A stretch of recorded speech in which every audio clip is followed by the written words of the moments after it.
somebody came to Buddha and said, "Oh Lord Buddha, you now look not that the bright like all the young days." He said, "In youthfulness, old age is in sight there. In good health, sickness is there. In life, death is there. You cannot separate good health from sickness. It is there. You cannot separate happiness from whatever you call the sadness. So health, there is sickness. Youthfulness, old age is there. So the same way he said, in the birth, there is death. This very venerable master was, following year, was interviewed by a reputed journalist because he turned to be 100 years. At the age of 100 years, the journalist asked, the same. The journalist also wrote, "The venerable master, we wish you a long life. So happy to see you. And we want to come again and again. And we wish you a long life. Then how many more years you think that?" And he said, "If I want to stay maybe 1 or 2 more years there." And he's interviewing the 101. And he said, "If I want to live 2 more years, maybe I was 102. Second also interviewed him. 103rd, when he was 103, the same journalist interviewed. Then he said, "What is the point of postponing this? It is, if I can get rid of it, it's okay, but it is coming with me. So there is no point of postponing it. Let me die next year." He said, and at the age of 104, he died. So the death is something that can take under your control. You can say, coming later. Some monks approached Buddha when he said that he's going to pass a final, parinirvana, final pass maybe. And some monks requested Buddha, for the good of many, the Lord Buddha, why don't you postpone it? There's no point of this. Even if I postpone, it is coming. So the nature of death is also depends how we look at it. So when we know what death is, when we know that death is on our way, we must be ready for it. That's why when the Buddha also said, contemplate on death, then it will help you to be a better person. It will help you to face the death bravely, intelligently. Why many people are afraid? Why? Because we do not know what is coming next, where we are heading. 5 things Buddha said, nobody can say. Time of death, place of death, under what circumstances one will face the death. The last thought that comes to your mind before the death. Final one is where you will be heading. For this reason, you are frightened. That nobody wants to listen, nobody wants to hear, nobody likes. I personally don't like death. But when I understand that it cannot be avoided, it is coming, so I prepare. I personally, I can face the death happily at any moment because no dependents, no children, no family, therefore no worries. The concept of my is not there. So I don't need to worry. So I can face the death situation. So for that, it is good to think of death so that you can prepare for it. Having said, don't forget that Buddha never said to be sad. He has told us life is beautiful, enjoy your life. Earn as much as you can. And he has taught how to invest, how to earn more money, how to be rich, but everything in moderation. When we forget that, these things, then we go beyond the limit. And that's how many people, they suffer. A lot of businessmen, like the man who was dying at the hospital, he told he didn't want to see his wife and children. Why? The last moment he is trying to think something that he has done during his lifetime. Something good, what he has done. If he has done something good, let it come to his mind. So that alone will help him to say goodbye to this world. There are many stories like this. Many stories like this. People who do not want to face the death, but it is coming. When it comes unexpectedly, here they cry. They are in pain, passing urine, and struggle. That is the last experience. We have no way to explain to others because life is just a one-time experience. You cannot, nobody can experience death because after that you won't be able to tell others how. Right? Only thing that you can say that I was almost to die. These are the things that. There was a man in England, Francis Stoll, physicist by profession. He used to go for a walk after work with his colleagues through the busy street of London to Hyde Park, at least a couple of times a week. So each time he left for a walk, he had a handful of coins in his hand. Whenever he came across a needy man, he simply dropped a coin. All his friends told, "Oh, Francis, don't do that, you are encouraging begging." Francis simply ignored it. He continued to do that. Recently, Francis was diagnosed with cancer. He was admitted to hospital. And the doctors tried to perform surgery. They thought it is too late. They simply closed it. And doctors gave him 2 weeks to live.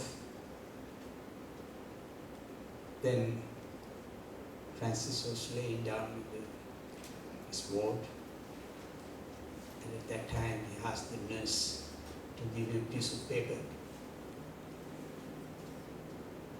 And Francis was writing a message to his friends, colleagues, office colleagues, and also jogging colleagues. But he was trying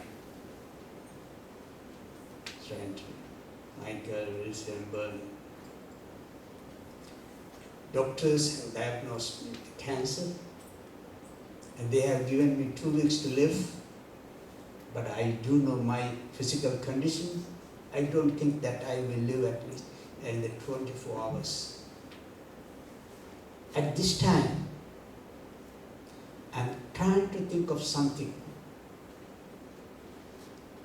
good that I have done so that I can say goodbye to this world with a smile.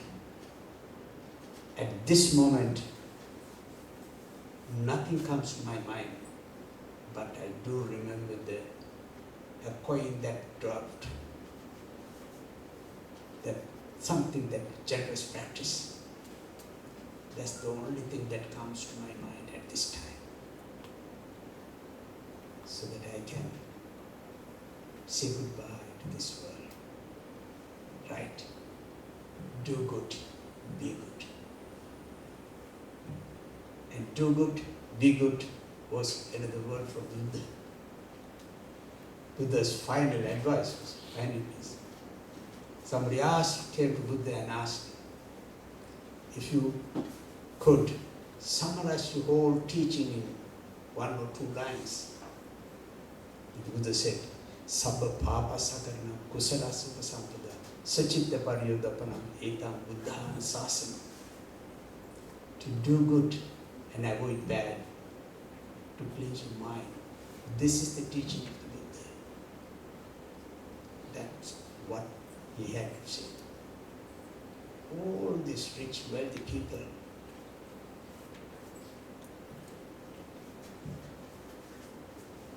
when the times comes,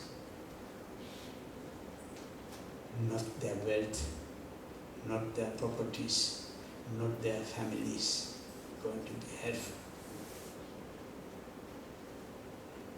because they are going to be dangerous. And if I remember somebody was dying, the daughter was saying, Mommy, I love you, Mommy, I love you, Mommy, I love you. Very dangerous. It's good always not to let the dying person listen to your words. Unnecessary attachment. And then they come back. Attachment. Dwara baraisa timrati agantwana sakangaran. In Tirupada Sutta, most of the people, after death, they come back. Why? Because Putta mati dhanam mati again. My daughter, my son, my family, they come. My house. When they come, they hang around. Dhara bharasati bhranti. Buddha said, hanging on the door sometimes, but won't doing any harm. They don't do any harm. But the attachment has made him to come back. So that's why when dying person, don't do anything, go near them. It's dangerous. You're doing harm to them. Because they come to my mind, oh my daughter calling me, my son calling me, why? So that's why it is good for us to know these things so that we can get ready. One day let it come anytime, we can bravely face the situation. Bravely face the situation. And also it is good to understand what is life. As I said, people are looking for happiness, happiness, happiness. What is happiness? How we can make our life happy?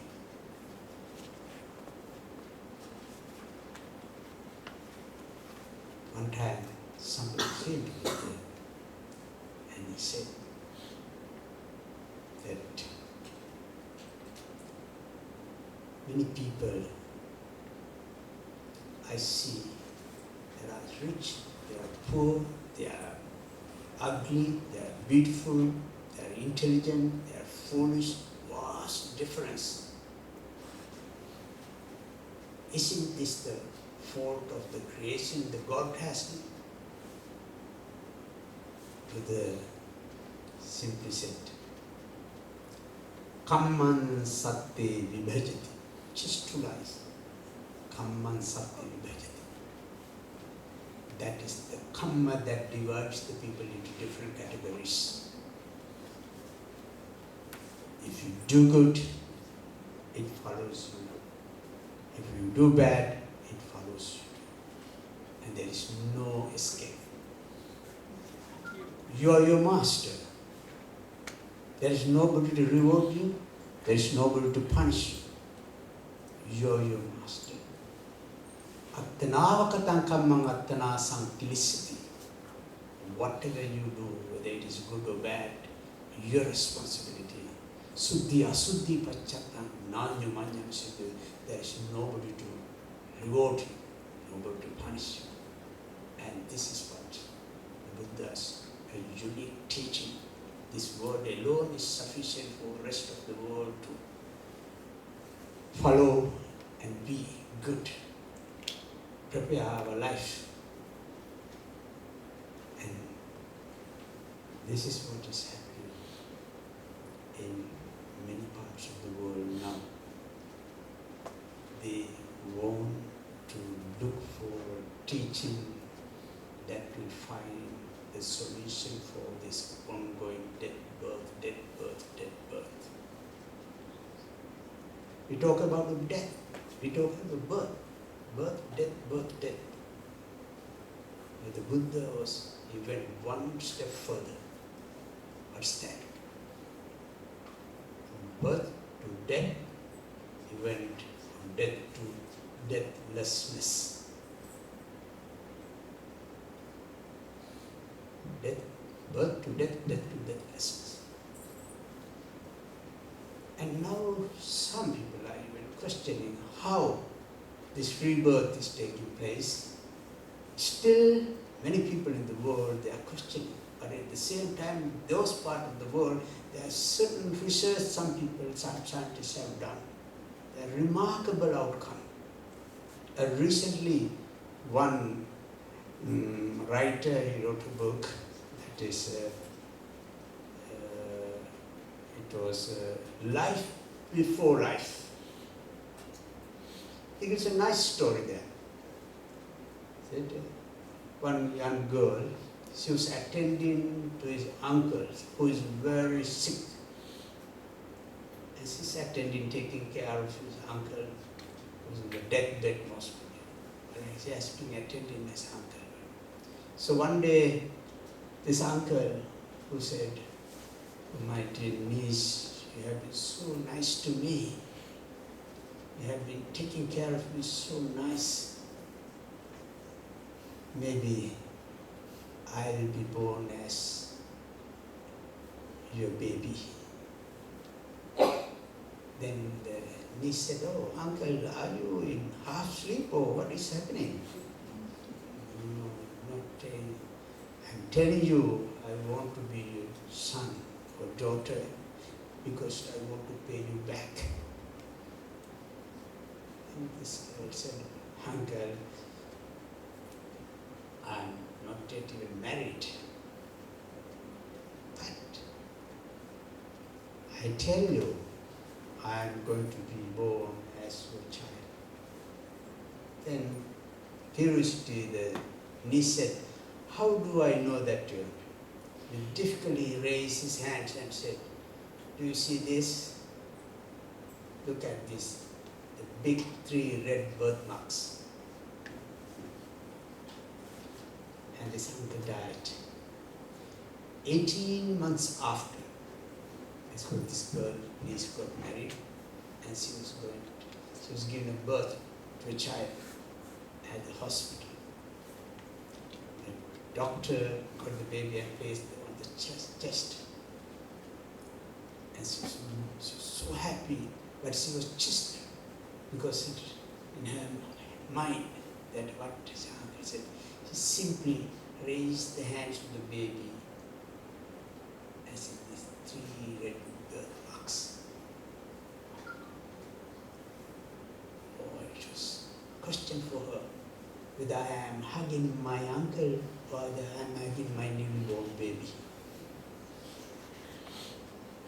These are things. Now we are able to assess. And the same writer in another book.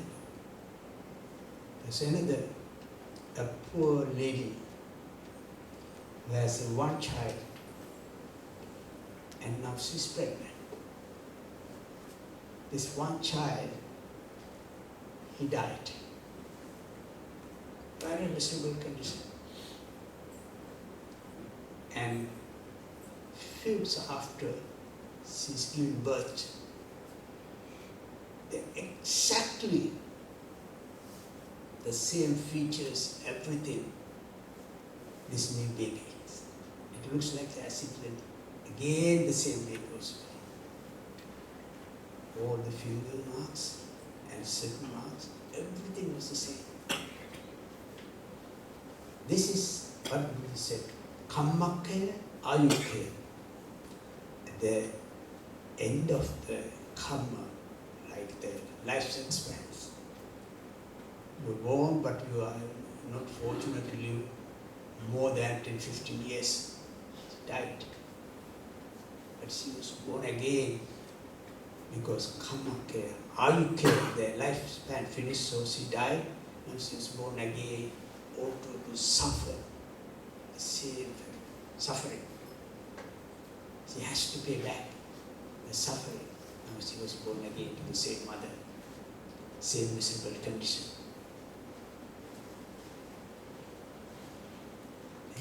This. So we, if we are aware of these things, but don't worry, it will not happen to you. But there is a possibility it can happen to us. The Buddha has taught us how to be happy, how we can prepare for these things. Be happy. Life is full of happiness, joy. Talk nicely. I told this morning. Look at everybody with a smile. You are giving something to others, and in return you will get back. And don't think that you are not going to die one day. You think that everybody thinks that, okay, we are going to live I don't. I will have a good life. I'm doing good things. And there is no guarantee. And they said, the last 5 things, and the last one is, we do not know where we will be heading. Nobody can say. Nobody can say where we will be heading. If you are wise, intelligent, then we should know how to prepare for it. Isn't it? And we talked about the impermanence nature, all these things, but apply the Dhamma to a daily life. Buddha talked about the permanent happiness, a daily happiness, a happiness, a mental happiness, not physical happiness. Somebody can be physically, somebody approached Buddha and he said, I am happy, I am very healthy. And Buddha said, you may be healthy, you could be healthy for the rest of your life, but you cannot be healthy even a second mentally. As long as there is anger, hatred, jealous, you are not free from these things, defilements. These are things that spoil your minds, your life. So you cannot say that. To get rid of those things is the path of salvation. And to see these things, even we won't be able to see these things, or we won't be able to understand that there is impermanence, that it is suffering, and there is no so-called human being or so-called myself. You will not be able to understand until and unless You try to see this thing through insight. For that, Buddha has taught us a path of purification we call bhavana, meditation. If we don't do meditation, we cannot call ourselves Buddhist. If we don't do this meditation, you are missing the best part of it. In the Mahasarvapama Sutta, Buddha said, some people go to trees and get the bark, and some take the leaves, some take the roots, but the hard core is there. The same with the true, most important teaching of the Buddha is the meditation. If you don't do that, then we are not party to the noble teaching of the Buddha. We won't be able to enjoy that so-called permanent happiness. It must be a part of our life. If you don't meditate, you cannot call yourself a Buddhist. You cannot call yourself a Buddhist. And observe precepts and chant it. We all try to chant, and not trying to practice a few minutes meditation. Chanting good. Chanting can heal the people, bring the happiness, joy, and prevent you from troubles, and also prolong your life. Chanting has that power. In America, in New York, even if the master is still there, I think he's one or two master from Sri Lanka. He's the New York Buddhist chief monk, now quite fragile. He was one of my teachers in Sri Lanka, and he was admitted to hospital in New York, and doctors found that his body does not absorb medication. So in American, very wonderful way of treating patients, that means when your body does not absorb medication, but the doctors, they put them into different ward. That means you're on the road to death. They don't give the medication. This is happening. So don't be sick in America. This is what's happening. So this monk, his body didn't absorb medication, therefore they put him to that ward. And devotees one day, when they went to hospital, they found their master is in that room, because it cost the government to keep that patient in the ward. Therefore, they simply put into that ward where they will get basic needs, food, but no medication, because there's a waste. When these devotees talked to the doctor, they said, well, his body doesn't absorb medication, so there is no point of treating him, so we put him there. He will die a natural death. So this devotee said, no, we cannot let our master happen like that. We can take him. These people took the monk to the New York temple, and the monks from 5 different temples, Staten Island, Virginia, Boston, and New York, and Washington, D.C. At the same time, every day at 8 o'clock, start chanting. Continue for 1 month. And the Venerable Master was showing some progress, signs of progress. He was taken to the hospital. Doctor said, we can treat him now. It happened when he was 99 years old. Now he's just last month he celebrated his 103 birthdays. The miracle happened. This is the power of the chanting. When you do it in proper way, because the words coming from the mouth of an enlightened one, those mouth coming, not a single vain words uttered by his mouth, holy words, spiritual words, and then by the power of this, may you be well and happy. It happens. And for this thing was again tested by a Japanese scientist. He took a pot of water from the Fuji mountain. The water was contaminated, not good for drinking. He took this water to 14 laboratories that they tested. Always this report said, this water is not good for drinking, contaminated. The very same water he took to the Zen temple and left with the master, said that please chant. They did it for 2 days. After that he took this same water and tested in the same laboratories, 40 laboratories. The report was positive. The water was good. Miracles. It's not that something.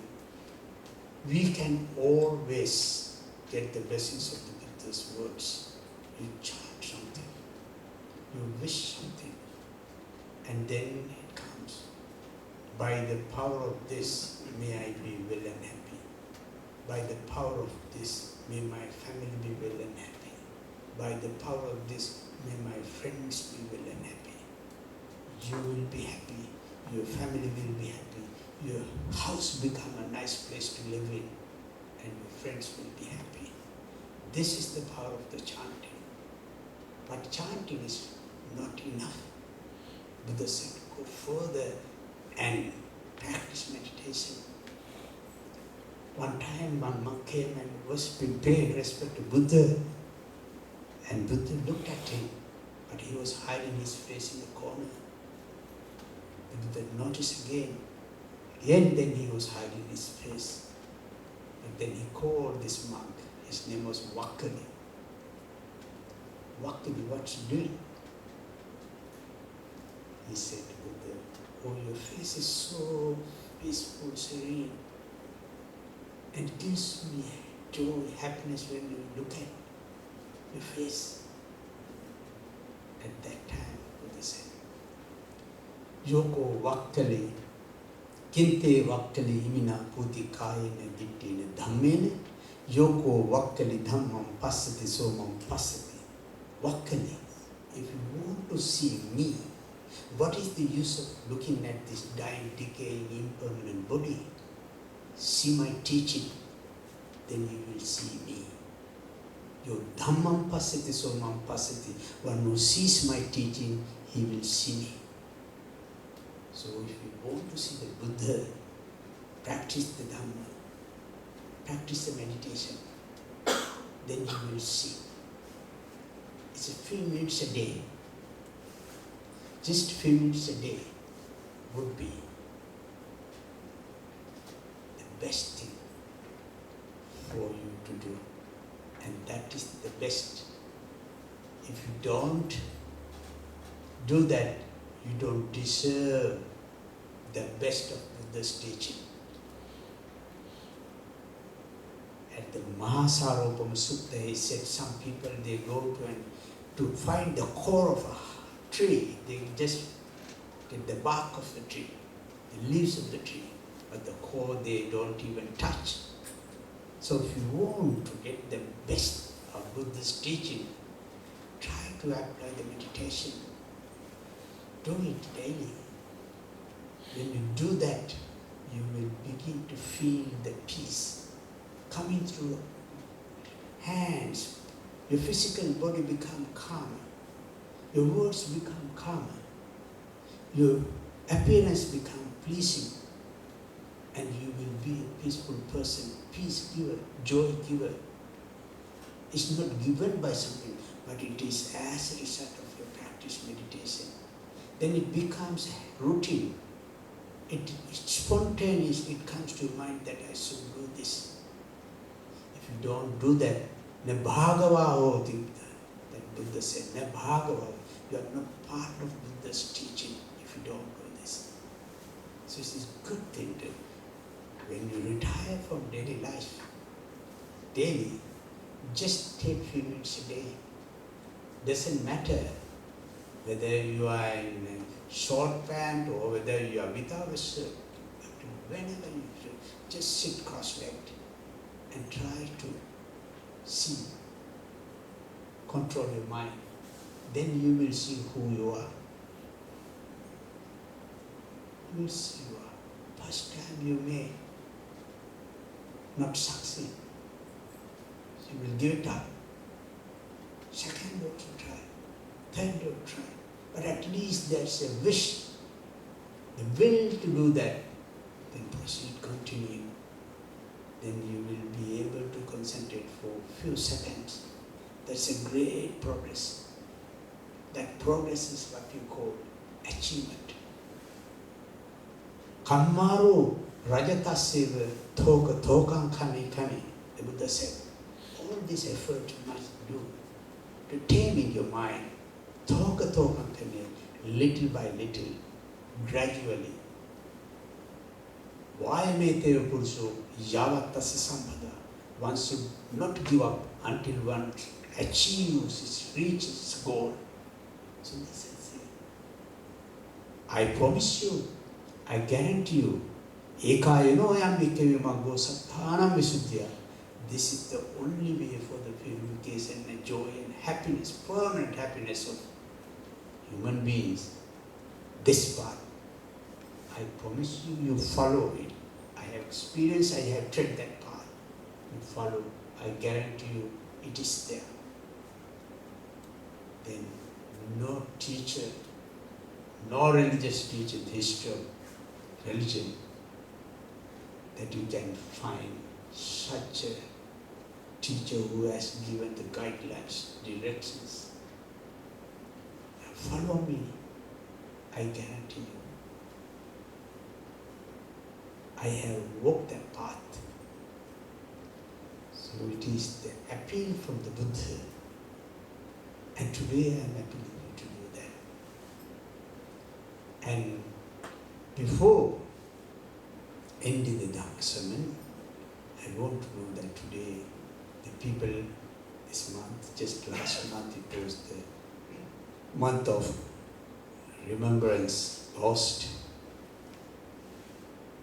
And it's good to remember the dead ones. Many of us, many people these days forget their departed relatives. That is not good thing, because Buddha said, a gratitude is the greatest noble thing. A gratitude is the greatest noble thing. A good story was there in the, I think you must have seen in the, what you call this Malaysian newspaper, English newspaper, Star. Somebody, he was going from KL to his house, a worker who do not have a cell phone or house phone, anything. He was just going back home. He goes at least twice a month. He was going home. He took the bus. He took the last bus far away. Then he reached his bus station. It was raining, and he was the last man even in the bus. The busman dropped him and he was going. He was waiting until the rain ceases. But there was no sign of rain ceasing, and there's no light. In the middle of the night, he had to walk. But here he sees somebody coming from far, and very, very nicely dressed, white plain clothes. And he meets, his neighbor. Let us says name, Paul. Oh, Paul, how you are here? I know that you are here, you're waiting. It's raining, so I came to help you. Okay, now he was going with him. And when he reached home, then he knocked the door so that his wife can come. This friend, he said, okay, I see you. No, please come, don't go. Come and let us have a cup of tea, then go. No, I will see you tomorrow. He said, no. He said, no, please let me go. He left. He accompanied him from the bus stand house. And when his wife opened the door, oh, what happened to you? How did you come this late? How did you come? He said, yes, the bus was late and it was raining. Luckily, I found Paul. He was there. He called, Paul? Yes. Oh my God. I just went this morning for his funeral. So there are so many stories. This was reported in the newspaper, but there are plenty of stories like this today all over the world. All over the world. In America, the real estate agent, before he sells a house, he must issue a certificate to say that this house is free from haunting. If you don't issue the certificate, if they found out that the house is haunted, he can sue the agent. It's a common thing. So this is the thing. This is the best thing that Buddha has taught us, how to get rid of all these pain. We remember the cost. We take care of them. That's what the Thirokuta Sutta, they said that many of them, they come back and hang around because of the attachment. So never have any attachment to the family or wealth. If you guess that the death is on the way, be prepared, happy. Eat, enjoy, happy. So that get rid of everything. Whatever you have, give everything. So that you can, happiness is